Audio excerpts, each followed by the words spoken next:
Hello guys, இன்னைக்கு நம்ம பார்க்க போகிறது காட் லெவல் அசேஷன் மான்வாவோட எபிசோடு 8 தான். ஸோ வீடியோக்குள்ளே போகிறதுக்கு முன்னாடி நான் எப்பயும் சொல்கிற மாதிரி தான் ஒரே ஒரு லைக்கை ஒண்டி போட்டுருங்க. ஏன்னா நீங்கள் லைக்கை போட்டால் ஒண்டி தான் நம்ம சேனல் இன்னமும் நிறைய பேருக்கு ரெக்கமெண்ட் ஆகும். லைக்கை ஒண்டி போட்டுருங்க. அதே மாதிரி சப்ஸ்கிரைப் பண்ணலையா, சப்ஸ்கிரைப் பண்ணிக்கோங்க. சரி வாங்க, நம்ம டைம் மிஸ் பண்ணாமல் எப்பிக்குள்ளே போகலாம். எப்பிக்கோட ஆரம்பத்திலேயே அந்த டவுனில் யாரோ ஒருத்தங்க சமன் ஆகுறாங்க. அது வேற யாரும் இல்லை, நம்ம ஹீரோவோட சிஸ்டர் தான் சாயு. இப்போ அங்கே சமன் ஆயிருக்காங்க. இதையும் மற்றவங்க வந்து பார்த்து சொல்கிறாங்க, ஹே பாத்தியா திரும்ப இன்னொருத்தங்க நியூ கேமரா வந்திருக்காங்க. ஷாயுக்கு ரொம்ப புது விதமா இருக்கு. இது வந்து அப்படியே ரியலிஸ்டிக்கா இருக்கு. நான் ரியலான உலகத்துல இருக்கும் போது எப்படி ஃபீல் ஆகுமோ அந்த மாதிரி இருக்கு. நான் சுத்தமா எதிர்பார்க்கல.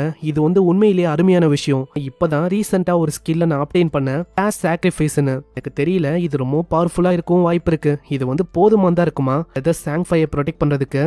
ஆனா இப்போ எனக்கு தெரியல, பிரதர் சாங்ஃபை அவர் வந்து இப்போ என்ன பண்ண இருக்காரோ. அதே மாதிரி அந்த சீக்ரெட்டான விஷயம் அதை பத்தி அவருக்கு தெரியுமா, அதுவும் தெரியல. ஸ்டார்டிங்ல அந்த 5 பாயிண்ட் அதை வந்து எஜிலிட்டியில போடணும், அதை ஒரு பண்ணாரான்னு கூட எனக்கு தெரியலையே. ஆனா நான் இன்னமும் யோசிக்கிறது என்னோட பிரதரை பத்தி தான். ஃபேங்கு அவன் வந்து எப்பயுமே என்ன கேரிங்க பார்த்துப்பான். ஆனா ரீசெண்டா இப்போ ஏன் தெரியல என் பக்கம் கூட வரல. அவனை நான் மன்னிக்கிற மாதிரியும் இல்ல. அவன் எக்கிட்ட கேட்டு போனா எனக்கு என்ன, ஏன்னா நான் கவலைலாம் பட வேணாம். என் கிட்ட ஒரு ஹிடனான கிளாஸும் இருக்கு. அதே மாதிரி எனக்கு ஜாங்னு ஒருத்தன் இருக்கான். அவன் வந்து இருக்கும் போது நான் எதுக்கு கவலை பண்ணும். ஆல்ரெடி அவன் சொன்னா அவனால என்னால அசால்ட்டா அதிக லெவலுக்கு போக முடியும். ஆல்ரெடி அவன் லெவல் 3க்கும் மேல போயிட்டான். அதுக்கப்புறம் தான் நம்ம ஷாயு அவங்க லீடர் போர்டை பாக்குறான். இதுல ஷேடோவோட பேர் தாங்க டாப்ல இருக்கும். அதுக்குள்ள ஆளு லெவல் 6ல இருக்கான். அட அப்போ அந்த ஜாங் வந்து என் கிட்ட பொய் சொல்லியிருக்கானா? என் கிட்ட வந்து பொய்யா சொன்னான், நான் தான் டாப்ல இருக்கேன், நான் தான் அதிக லெவல்ல இருக்கேன்னு. ஷேடோ வந்து ரியலான எக்ஸ்பர்ட்னு நினைக்கிறேன். எப்படியாச்சும் அவரை நான் சந்திக்கணும். ஜாங் கூட இருக்கிறத விட அவரு கூட நான் ஒட்டிக்கினாலே போதும், என்னால சீக்கிரமா லெவலப் ஆக முடியும்.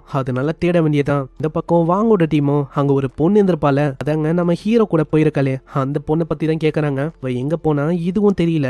இப்போ நம்மளுக்கு ஹீலரும் இல்ல. ஹீலர் இல்லாம மத்த மாஸ்டர்ஸை கொள்றதும் கஷ்டமாயிடும். இவங்க பேசும்போது அங்க பின்னாடியே சாயும் வரா. ஆமா உங்களுக்கு ஹீலரா வேணும், என்கிட்ட ஒரு ஹிடனான கிளாஸ் இருக்கு, என்னால கண்டிப்பா உங்களுக்கு உதவ முடியும் அப்படின்னு நினைக்கிறேன். அதுக்கப்புறம் நம்ம ஹீரோவை காட்டுறாங்க. நம்ம ஹீரோ ஏதோ ஒரு எட்ஜுக்கு வந்துட்டான். அந்த இடத்துல இருந்து பார்க்கும்போது அந்த கோஸ்ட் ஷிப் அவனால பார்க்க முடியுது. இந்த பாஸும் அப்படியே அந்த ஷிப்ல போயின்னு இருக்கு. இதை பார்த்தோன்னே ஆளு மஞ்ச போயிடறானா. அந்த பொண்ணு ஜாக்கிரதையா இருக்க சொல்றான். அந்த இடத்துல நம்ம ஹீரோ போகும்போது சொல்லிடுறான், நீ வந்து இங்கே சேஃப் ஆயிரு, எதுவும் சவுண்ட் போடாத, மீதி விஷயம் எல்லாத்தையும் நான் பாத்துக்கிறேன். அப்புறம் ஆளு டைரக்டா அந்த இடத்துல குதிக்கிறான். சிஸ்டம்ல ஒரு நோட்டிபிகேஷனும் வருது, நீங்க கோஸ்ட் ஷிப்போட இடத்துக்கு வந்திருக்கீங்க. இடத்துல நீங்க இருக்க உங்களோட லைஃப் பேன் அது வந்து கொஞ்சம் கொஞ்சமா கம்மியாகும். நான் இந்த இடத்துல லைஃப் பேனோட டாமினேஷன் அது வந்து 100 டைம்ஸ் ரொம்ப அதிகமா இருக்கு. அப்படின்னா நான் இந்த இடத்துல ரொம்ப நேரத்துக்கு இருந்தா ஒரு நாளுக்கான லைஃப் பேன் அப்படியே போயிடுமா? சரி, எனக்கு ஒன்றும் அந்த அளவுக்கு பிரச்சனை இல்லை. நான் ஒரு நாள் தானே, அது போனா போயிட்டு போட்டோம். என்கிட்ட ஏகப்பட்ட லைஃப் பேன் வந்து இருக்கு. கோஸ்ட் ஷிப்பை காட்டுறாங்க. அதுல இருக்க அந்த மாஸ்டர் அதோட லெவலும் லெவல் 5. பாஸ் ஒரு கோல்டு டியர்ல இருக்கு. ஒரு டைமிங் மாதிரி ஏதோ ஒரு விஷயமும் வருது. 45 நிமிஷம் 25 செகண்ட் இதுக்குள்ள ஆளு முடிக்கணும், இல்லைன்னா அவ்வளவுதான். அந்த பாஸ் மாஸ்டர் இங்கல இருந்து மாந்து போயிடும். நான் யோசிச்ச மாதிரி போலியே, இது வந்து ஒரு ஸ்பெஷலான பாஸா இருக்கு. ஸ்பெஷலா இருக்கிற ஒரு பாஸுக்கும் டைமிங் அவங்க தருவாங்க.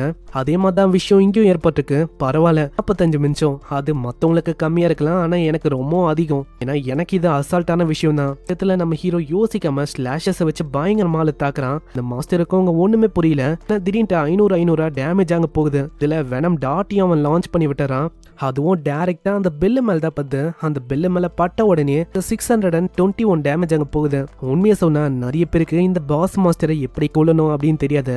வீக்கான ஸ்பாட்னு நினைச்சு அதை தான் அவங்க பயங்கரமா தாக்குவாங்க. ஆனா உண்மையிலேயே இந்த பாஸோட வீக்கான பாயிண்ட் அதோட உடம்பு இல்ல, அங்க முன்னாடி இருக்க ஒரு 2 பெல்லு ஃபயரி பெல் தான் அதோட வீக்கான பாயிண்ட். இது போக ஒன்ஸ் அது மேல தாக்கிட்டா அவ்வளவுதான். இது இங்க அக்கம் பக்கத்துல இருக்க அந்த வாட்டர் அது எல்லாத்தையுமே அது பயங்கரமா கண்ட்ரோல் பண்ண ஆரம்பிச்சிடும். இப்போ விஷயமும் அதே மாதிரி ஆகுது. அந்த இடத்துல வாட்டரை அது கண்ட்ரோல் பண்ண ஆரம்பிக்குது. வாட்டர் எல்லாமே அப்படி நிக்குது. அவ்வளவுதான், இது ஆரம்பிச்சிச்சுன்னு நினைக்கிறேன். இப்போ அந்த வாட்டரை வச்சு அக்கம் பக்கத்துல பயங்கரமா அது தாக்கும். ஆனா எனக்கு பிரச்சனை இல்ல, என்னோட எஜிலிட்டி அது ரொம்ப அதிகம். என்னால அசால்ட்டா இதுல இருந்து தப்பிக்க முடியும். நான் ஒரு அசேஷனா இருக்கும் போது நார்மலாவே எஜிலிட்டி ரொம்ப அதிகமா இருக்கும். என்னோட பவரும் ரொம்ப அதிகம். அதனால இதெல்லாம் எனக்கு ஒரு மேட்ரே இல்ல.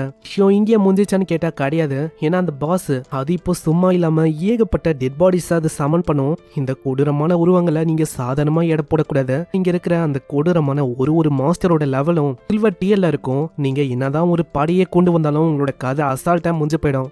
அதே மாதிரி இதுலயும் என்ன ஒரு கொடுமையான விஷயம்னா ஒரு 3 நிமிஷத்துக்கும் அந்த கோஸ்டால இதே மாதிரி ஒரு மாஸ்டரை அதால சமன் பண்ண முடியும்.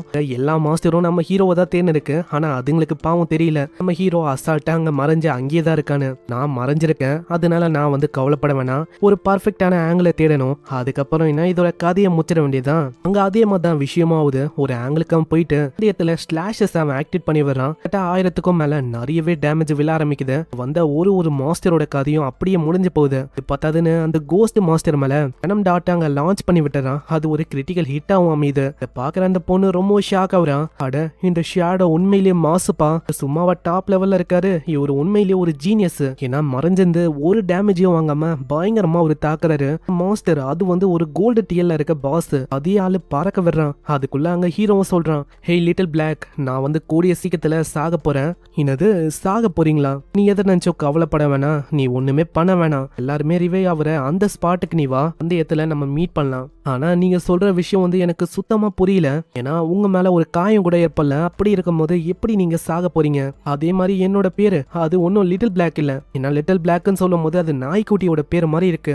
சரி லிட்டில் பிளாக், நான் உன்னை இனிமேலும் அப்படி சொல்ல மாட்டேன், இப்படி ஆளு சொல்றான். இன்னொரு பக்கம் அந்த ஆளுங்களோட படியும் இவங்களை நோக்கி தான் வந்து இருக்கு. போன வாட்டி நான் ஏதோ கேர்லெஸ்ஸா இருந்துட்டேன், என்னை அவன் கொன்னுட்டான். நான் இந்த வாட்டி அப்படி நடக்க வாய்ப்பே இல்லை, என்னோட மொத்த கேங்கையும் கொண்டு வந்திருக்கேன். அப்போ ஏதோ என்ன முடிச்சிட்டான், ஆனா கொய்யால இன்னைக்கு என்ன முடிக்க முடியாதுல அப்படின்னு ஆளு வெறியா இருக்கான். அங்க முன்னாடியே ஒரு பர்சன் சொல்றான், பாஸ் அந்த சின்ன பொண்ணை நான் கண்டுபிடிச்சிட்டேன், அவ அந்த கிளிஃபோட எட்ஜில் தான் இருக்கா. அதே மாதிரி அந்த ஷேடோ அவன் அந்த பாஸ் கூட சண்டை போட்டு இருக்கான்னு நினைக்கிறேன் சோலோவா. அவ்வளவுதானே, இந்த வாட்டி அவனை மொத்தமா நம்ம முடிக்கிறோம்ல. இதுக்கப்புறம் நம்ம ஃபேங்க காட்டுறாங்க. அங்க ஃபேங்கும் சொல்றான், இப்போதான் ஒரு முக்கியமான விஷயமே நடக்க போகுது. அந்த பாஸ் அது வந்து ஒரு மிகப்பெரிய அட்டாக்க பண்ண போகுது, அதுல இருந்து யாராலையுமே தப்பிக்க முடியாது, நானும் அதுல மாட்டிப்பேன். அதே மாதிரி தான் விஷயமாவது அங்க ஒரு வேவ்ஸ் மாதிரி பரவுது, அதுல நம்ம ஹீரோ மாட்டிக்கிறான். இதை பாக்குற அந்த பொண்ணால எதையுமே நம்ப முடியல, என்ன இவரே மாட்டிக்கினாருன்னு.